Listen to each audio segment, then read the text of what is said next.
HTTP, HTTPS, what? HTTP and HTTPS are protocols to browse the internet. Proto what? A protocol is something that allows you to browse the internet. But are those two the same? I will ask Meren. Hi Meren, what's the difference between HTTP and HTTPS? HTTP is not safe. Anyone can find out your personal data.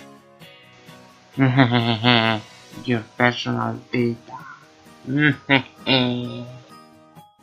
Well, that's scary, but what about HTTPS? If you use HTTPS, all your personal data will always be safe.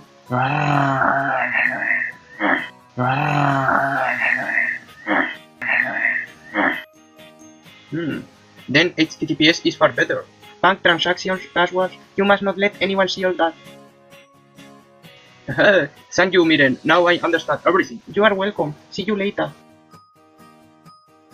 Remember, be sure to check if you are using HTTPS or not whenever you enter personal data. Share this information. Your friends will thank you.